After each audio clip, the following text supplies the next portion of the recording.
Immer mehr Cyberstaaten werden gehackt. Und wisst ihr, was mit denen passiert, wenn die Hacker erfolgreich sind? Die müssen via Fax kommunizieren. Via Fax. Und was tut Deutschland schon, seit es das Fax gibt? Genau, mit dem Fax kommunizieren. Also, was, wenn Deutschland der digitalste Staat von allen war und dann kamen Hacker aus Hackistan und haben uns gehackt? Deswegen kommunizieren unsere Behörden mit dem Fax. Wir sind weiter als alle anderen. Wir waren schon mal digital und wir wurden dann gehackt. Die Geschichte ist eine Lüge. Moment, halt. Wo ist mein Handy? Ich muss das posten. Hallo?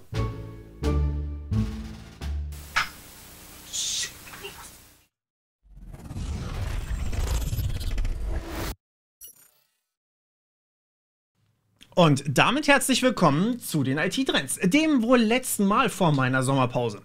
Aber verzaget nicht, ihr Lieben, nächste Woche kommt noch ein Video und erst dann bin ich weg. Und auch nur für 2 Wochen. Danach geht es in verminderter Kapazität weiter. Was das für euch heißt, ich sag's euch, wenn ich's weiß. Ursprünglich wollte ich mal den ganzen Sommerpause machen mit diesem Kanal hier, weil einfach so viel insgesamt liegen geblieben ist, aber das klappt nicht so, wie das scheint. Ja, ihr werdet's merken. Dennoch starten wir wie üblich mit den Hacking-News. Und was? Schon wieder kritische Infrastruktur? Na gut, es gab einen Hackerangriff auf Entega und die Stadtwerke Mainz. Beide sind Energieversorger. Mailing geht bei denen jetzt nicht mehr, genauso wie ihre Websites. Zum Glück wurde allerdings das Netz zur eigentlichen Infrastruktur getrennt gehalten, so dass ein Zugriff auf die Stromversorgung nicht möglich war. Entega gab zudem bekannt, dass Kundendaten nicht betroffen seien. Wobei ich mich immer frage, warum dann die E-Mail-Server nicht mehr gehen? Oder ob E-Mails mit dem Kundenservice nicht unter Kundendaten fallen? Warum beide betroffen sind? Nun ja, die haben eines gemeinsam, und zwar ihren IT-Dienstleister Count & Care GmbH. Sodass die Vermutung naheliegt, dass dort die Lücke lag.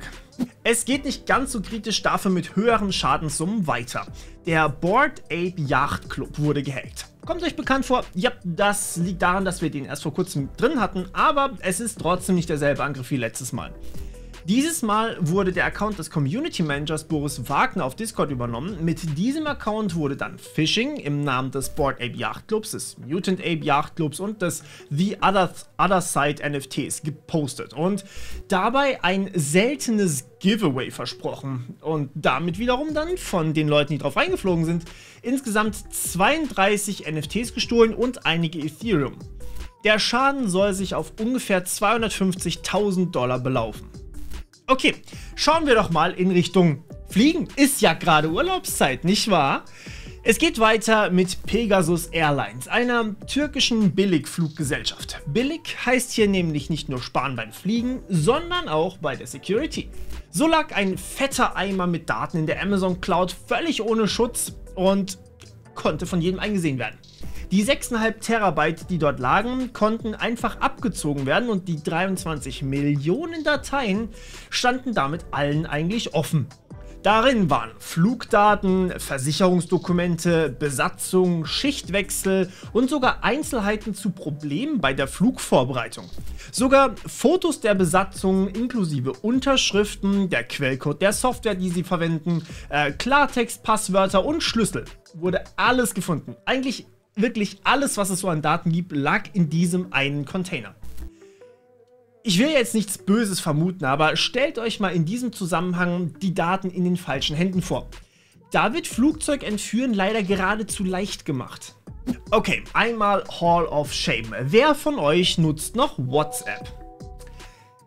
Ja, ich auch. Also nur betrieblich, da habe ich halt nicht wirklich eine andere Wahl leider, aber privat ist das zwar was anderes bei mir. Dennoch, ein neuer Scam geht aktuell rum und genau das wollen die Angreifer von euch übernehmen, euer WhatsApp, aktuell. Theoretisch wäre da noch sehr, sehr viel mehr drin. Das Ganze geht so, per Phishing werdet ihr dazu verleitet, eine Nummer anzurufen. Diese Nummer enthält allerdings am Anfang noch sogenannte GSM-Codes und wenn ihr diese Nummer wählt, führt ihr einen GSM-Code aus, der wiederum eine Rufumleitung durchführt. Sprich, wenn ihr danach angerufen werdet, habt ihr das Ganze so eingestellt, dass stattdessen einfach der Scammer angerufen wird, also die Person, die euch eigentlich abziehen möchte. Und das lässt sich natürlich auch ausnutzen für WhatsApp. Damit lässt sich nämlich problemlos euer komplettes WhatsApp beim Hacker registrieren. Praktisch geht da aber noch sehr viel mehr.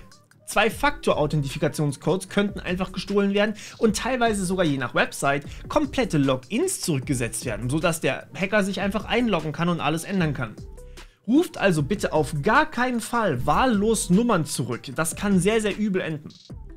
Eine weitere kleine Warnung an alle Linux-Nutzer mal wieder. Im Linux-Kernel, genauer gesagt in der Firewall NF-Tables, der Weiterentwicklung von IP-Tables, gibt es eine Schwachstelle, die normale User zu Admins befördern kann. Da NF-Tables mittlerweile Standard auf den meisten Systemen ist auch diese Schwachstelle ziemlich verbreitet. Es sollten allerdings entweder für euer System Updates bereitstehen oder bald bereitstehen, je nachdem was für eins ihr habt. Schaut da vielleicht mal kurz nach, ob ihr patchen könnt. Und auch für Confluence, das manche von euch vielleicht schon in der Uni oder bei der Arbeit genutzt haben, gibt es eine Schwachstelle. Die wurde sogar aktiv von einigen größeren Ransomware-Gruppen ausgenutzt und wird immer noch ausgenutzt. Der Hersteller hat zwar nicht sofort ein Update rausgehauen, aber jetzt gibt es eins, das ihr definitiv dringend installieren solltet. Okay, Blickwechsel. Werfen wir mal einen Blick nach Russland, wo der Radiosender Kommersant, ich hoffe, ich habe das richtig ausgesprochen, FM gehackt wurde. Es liefen einige Antikriegslieder und die ukrainische Nationalhymne. Der Radiosender bestätigte den Angriff auf Telegram und gab bekannt, dass man bald wieder normal senden möchte. Was haltet ihr von solchen Angriffen? Sinnvoll oder doch gefährlich? Auch im Iran gab es massive Angriffe im Cyberspace. Cyber. Das klappt echt zuverlässig. Cyber. Im Iran wurden über 5000 Überwachungskameras gehackt. Dazu bekannt hat sich eine Gruppe namens Resistant Units, die mit, ich zitiere hier Wikipedia, weil ich davon absolut keine Ahnung habe, mit der Volksmudschahedin, einer militanten iranischen Oppositionsbewegung, assoziiert werden. Neben den Überwachungskameras wurden 150 Websites übernommen und SMS an mehr als 500.000 Menschen geschickt, um ihre Botschaft da zu verbreiten. So, da ich jetzt nicht wirklich Ahnung von der Lage im Iran habe und mir das auch nicht anmaße, möchte ich dieses tolle Beispiel allerdings mal für unsere Situation hier benutzen und ein bisschen appellieren. Auch Überwachungskameras können offensichtlich gehackt werden und wenn man kein Dulli ist und direkt einen Livestream draus macht, kann man mit diesen Daten auch große Einbrüche planen. Man weiß zum Beispiel, wann Menschen das Gebäude verlassen, wer wie wo wann arbeitet. Ja, im schlimmsten Fall haben die Hacker sogar noch Ton. Und das wollen wir jetzt wirklich ausbauen für unsere Sicherheit? Ich denke, das ist falsche Sicherheit, in der wir uns da wiegen. Auch die italienische Stadt Palermo hat's schwer momentan getroffen. Einige Tage lang waren alle Systeme offline, alle Servicestellen, Websites und auch hier wieder natürlich die Überwachungskameras. Alle Bürger müssen Fax nutzen, da die Dienststellen keine digitalen Systeme nutzen können. Riecht ihr das? Das riecht wie eine Verschwörungstheorie. Was, wenn Deutschland in Wahrheit seit Jahren gar nicht digital zurückgeblieben ist, sondern einfach die ganze Zeit gehackt war? Deswegen müssen alle immer mit Fax kommunizieren und es geht nichts digital. Wie dem auch sei. Italien hat in jüngster Vergangenheit Drohungen der pro-russischen Hackergruppe Killnet bekommen. Allerdings wurde von Killnet eher mit DDoS, also mit Denial of Service bzw. Überlastung der Systeme gedroht, während sich die Situation in Palermo mehr nach einer Ransomware anhört. Also alle Daten werden gestohlen und verschlüsselt und danach wird in diesem Fall die Stadt erpresst. Was genau passiert ist, lässt sich zum aktuellen Zeitpunkt noch nicht sagen, ich halte euch aber natürlich auf dem Laufenden. Doch das Schlimmste, das Allerschlimmste für meine liebe Community: Lieferando wurde gehackt. Ja, so wie es scheint, wirklich. Hat niemand mitbekommen? Tja, war auch nur was Kleines, zumindest sagt Lieferando das. Es ging wohl nur darum, dass sich jemand Zugang zu ihren Systemen verschafft hat und Scam-Push-Benachrichtigungen in der App veröffentlicht hat. An alle oder einen Teil der Lieferando-Kunden. Es wurden laut Lieferando dabei keine Daten gestohlen. Na dann, was? Zugang zu ihren Systemen? Was genau heißt das? Lieferando? Was heißt das? Kriege ich jetzt keine Pizza mehr? Muss ich jetzt wieder das Haus verlassen und selbst Pizza holen gehen? Nein! Kaffee beruhigt die Nerven. Ein Glück, dass ich das noch im Haus habe. Da lässt sich doch auch ertragen, dass die Pädagogische Hochschule Freiburg seit Pfingsten einfach offline ist. Wegen einem, ich zitiere, schwerwiegenden IT-Sicherheitsvorfall. Die haben das falsch verstanden. Kein Wunder, dass die gehackt wurden. Das heißt Cybersicherheitsvorfall. Auf jeden Fall müssen jetzt noch ca. 1200 Mobilgeräte neu aufgesetzt werden und ja, offensichtlich dauert das eine ganze Zeit. Für die Studis natürlich auch geil, wenn dann wieder alles offline durchgeführt werden muss und der Dozent sogar seinen privaten Laptop mitbringen muss, um ihn an den Beamer anzuschließen. Okay, wir nähern uns dem Hack der Woche. Davor aber noch ein Update zu dem Hack des Landes Kärnten. Ihr erinnert euch an vorletzte Woche. Der war nämlich auch wieder schlimmer als vermutet. Es wurde nun das Ausmaß bekannt gegeben. Angesehen und damit vermutlich auch heruntergeladen wurden Stammdatenblätter von 80.000 Niederlassungs- und Aufenthaltsbewilligungen seit 1999.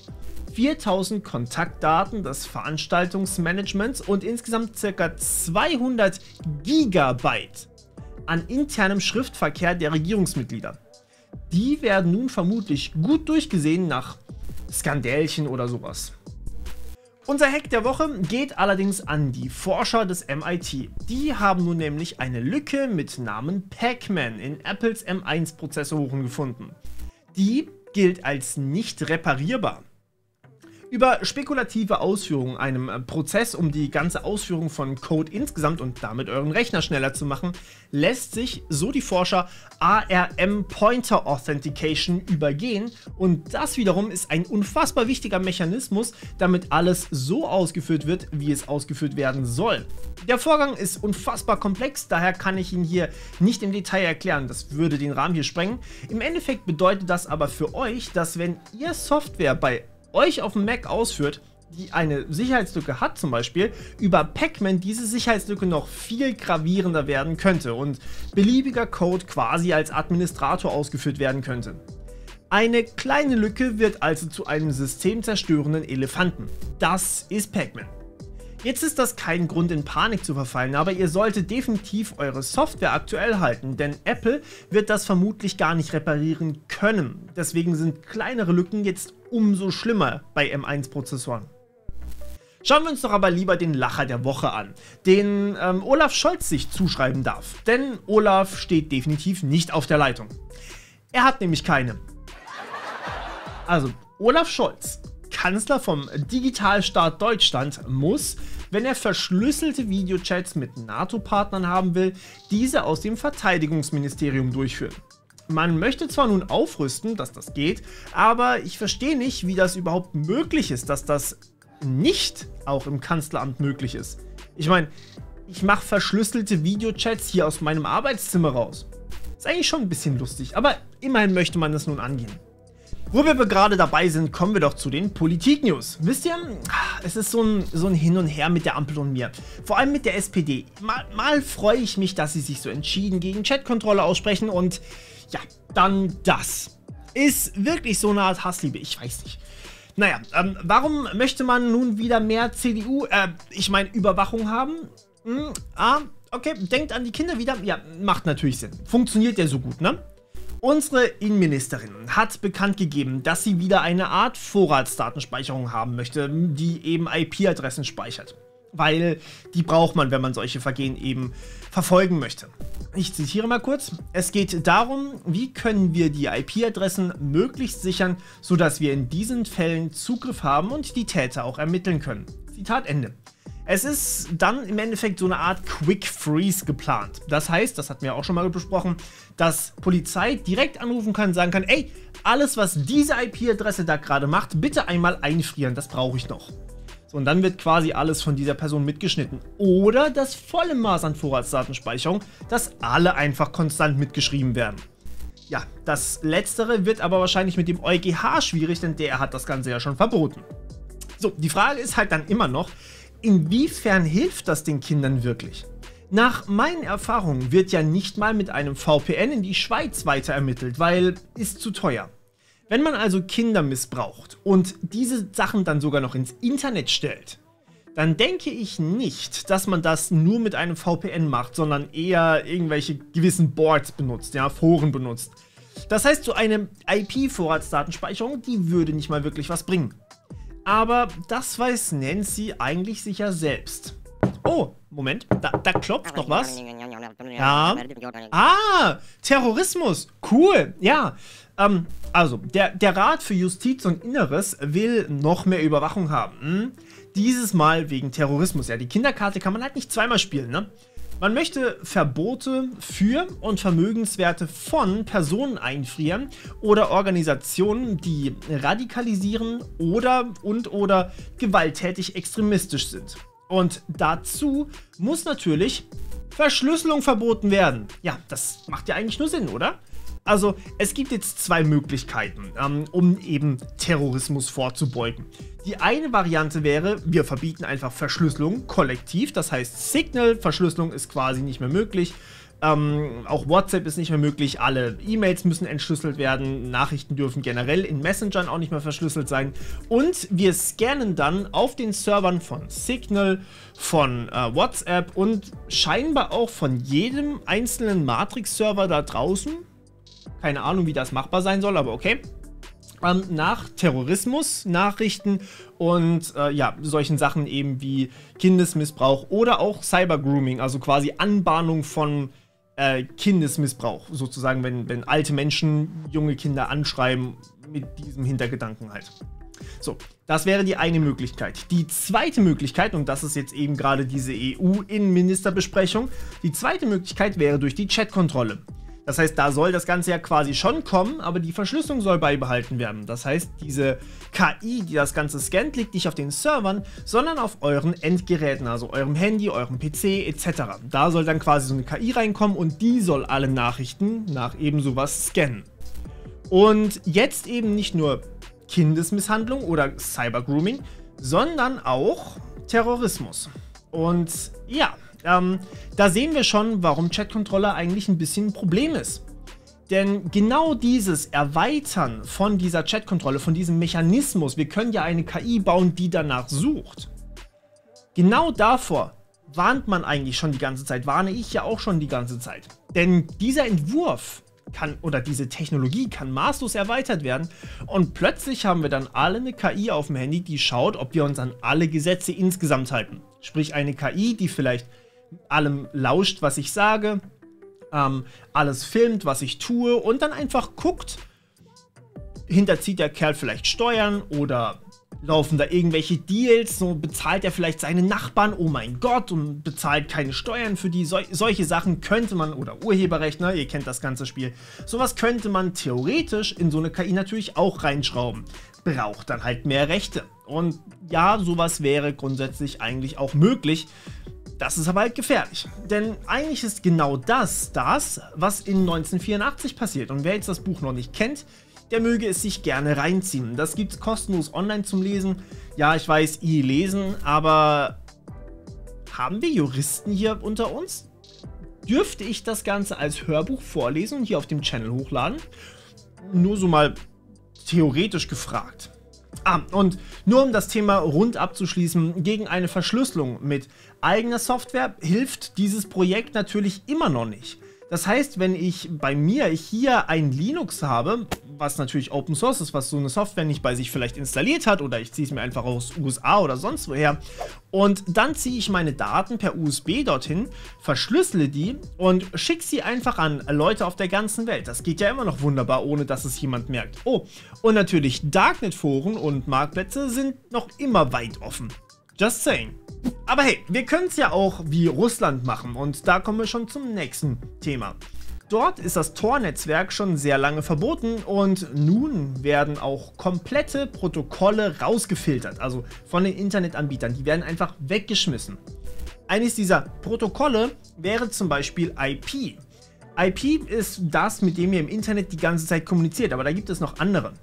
Und zwar, also IP wurde nicht gesperrt, aber sowas wie L2TP oder der Internet Key Exchange oder IPsec, die werden gerade immer mehr verboten und faktisch fallen gelassen, sodass es in Russland quasi unmöglich geworden ist, VPNs zu benutzen. Denn die ganzen Sachen, diese Protokolle, die ich gerade aufgezählt habe, die werden teilweise auch für den Verbindungsaufbau von VPN-Verbindungen genutzt. Das heißt, De facto kann ich keine VPN-Verbindung mehr aufbauen und, naja, dementsprechend auch keinen VPN mehr benutzen. Und so kann ich mir dann auch keinen Tor-Browser mehr aus dem Ausland runterladen zum Beispiel. Das ist eine ziemlich miese Strategie, aber funktioniert wohl effektiv und es hilft wohl nur auf dem USB reinschmuggeln dann. Tja, ganz andere Richtung. Telegram. Die kooperieren nun auch mit dem BKA. In den Bereichen Kindesmissbrauch und Terrorismus wurden nun Informationen an Ermittlungsbehörden weitergegeben. Dass man sogar in solchen Bereichen ziemlich hart kämpfen muss, ist schon beeindruckend. Anfragen zu sonstigen Verbrechen werden allerdings immer noch von Telegram ignoriert. Das Interessante sind ja aber die Gruppen in Telegram. Die gleichen eigentlich einem sozialen Netzwerk, weil man damit auch mehrere hunderttausend Leute erreichen kann. Das macht das Ganze etwas problematischer und öffentlicher als private Chats. Dazu kommt, wenn man keinen Secret Chat bei Telegram erstellt, sind alle Informationen sowieso völlig unverschlüsselt. Und jeder kann in Gruppen mitlesen. Scheint aber irgendwie niemanden zu stören. Naja, okay, 2 habe ich noch für euch. Heute ist eine kurze Folge für meine Verhältnisse, aber das ist auch mal schön, oder? Einmal haben wir da den Fail der Woche. Glückwunsch Meta, den habt ihr euch wieder verdient. Der Account eines Sicherheitsforschers, der mit einem Bot schon über 700 Romance-Scammer aufgeklärt hat, wurde gebannt. Eigentlich traurig, denn der war offensichtlich besser als die Moderatoren bei Meta selbst, sonst hätte es wohl den Bot gar nicht gebraucht. Romance-Scams, ganz kurz erklärt, das ist im Endeffekt, wenn euch jemand anschreibt auf einer Dating-Plattform und euch dann überzeugt, boah, wir sind ja so ein tolles Paar und so weiter und so fort und irgendwann zieht er euch halt ab. Ja, das nimmt natürlich mit Online-Dating krass zu und da bei den Meta-Plattformen ist das wohl auch durchaus Thema. Viel schöner und damit auch der Abschluss bildet Niedersachsen. Ab 2024 sollen in Niedersachsen 2 vollautomatische Regionalzüge fahren und dadurch soll Energie gespart werden und die Züge sollen insgesamt pünktlicher sein. Jetzt kann man natürlich skeptisch sein, denn KI und autonomes Fahren und so schauen wir uns nächste Woche ein bisschen genauer an. Tatsächlich kommt aber die Signalerkennung komplett ohne KI daher. Denn man baut einfach das Schienennetz so um, dass man erkennen kann, wo der Zug wann ist und was für Signale da sind natürlich. Ich frage mich sowieso, warum das noch nicht überall geht. Naja. Gemeinsam mit der TU Berlin, dem Land Niedersachsen, dem Schienenhersteller Alstom und der Landesnahverkehrsgesellschaft Niedersachsen setzt man große Hoffnung in Stufen 3 und 4 des automatisierten Fahrens. Wird spannend, ich freue mich drauf. Worauf ich mich natürlich auch freue, ist euer Like und euer Abo. Vielen Dank, dass ihr soweit geschaut habt und jetzt gönnt euch eines von diesen beiden schönen Videos hier. Bis zum nächsten Mal. Ciao.